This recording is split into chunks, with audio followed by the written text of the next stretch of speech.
Okay, this is where I used to work. I used to be a barista and work at this lovely place that's a coffee shop and florist. I'm coming here to have some coffee and see my old boss. Do you want me?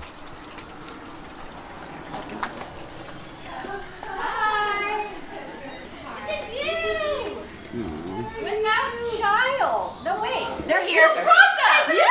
Oh my God.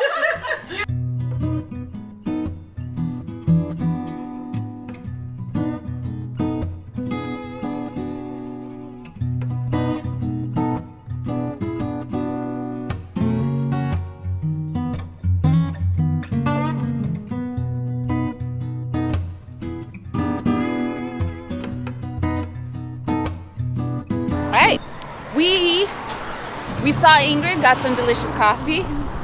So nice. Such a nice little visit. I loved working there. And I didn't know this, but they still talk. They said, do you know the red lipstick theory?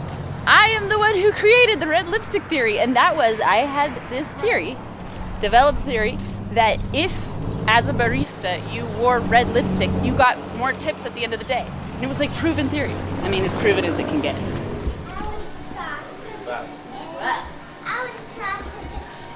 What a fine looking supervisor. That's right. Okay, 2 things of chips and salsa. 1 thing of chips and nacho. Nacho. Yes. Callie, what is your go-to here? My go-to? The breakfast is pretty good. I'm actually going on my break in like 5 minutes.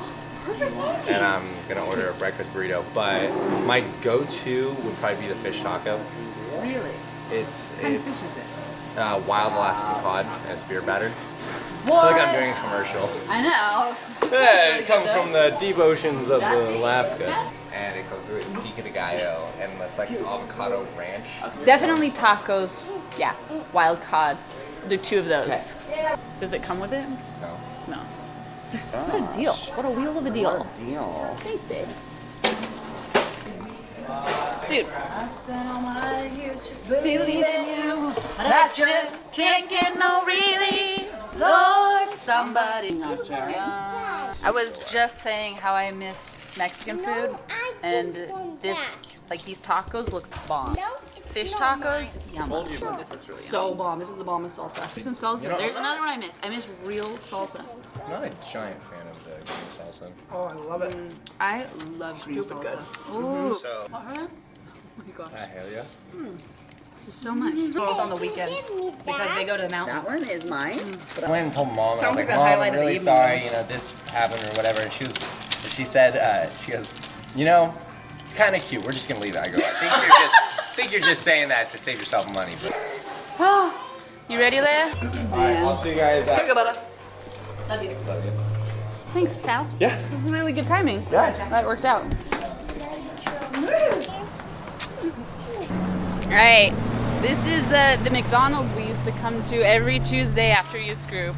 Used to come to McDonald's, sit there for another hour or 2, hang out with everybody.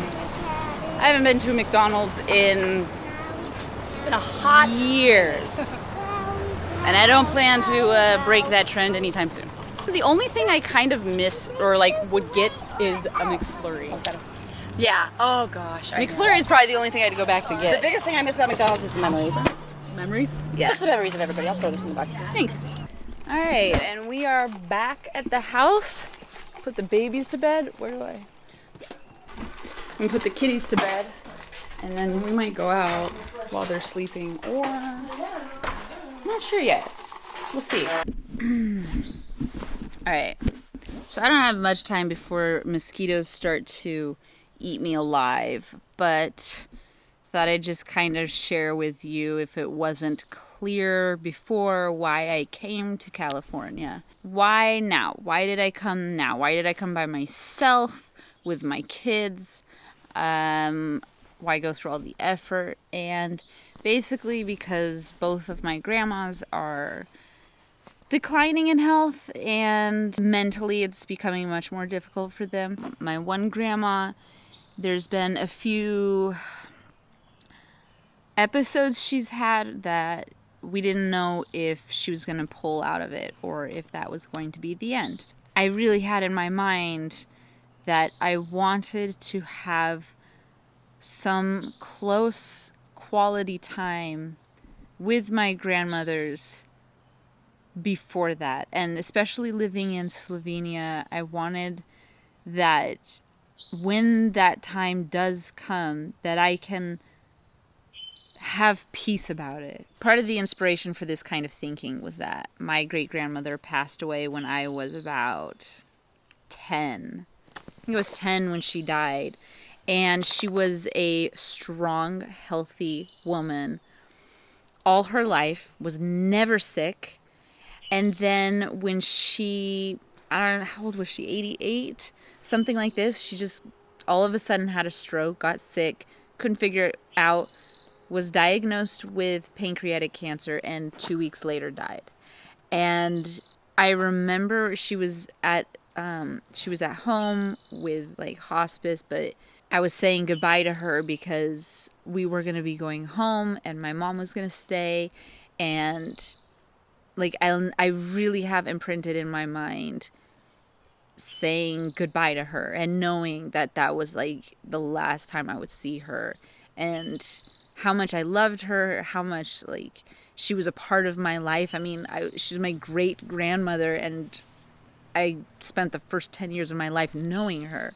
And just that, like, that precious moment of really, like, having a concrete time that I said goodbye to her. It was a very difficult thing to do, and it was very sad. And in spite of that, the memory is very dear to me. Those precious moments I really hold dear, and I wanted to have something like that with my grandmothers, that I know that years from now I'll look back on this and say, I'm so glad I took the time to go there and be with them and have those memories that I'll remember for the rest of my life. So that's why I'm here.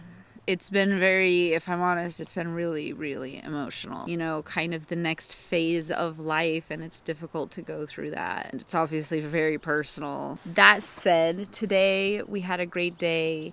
I've just been doing things with them that I wanted to do, like gardening, and I've been reading to them and singing with them and just creating those memories that I will treasure for the rest of my life.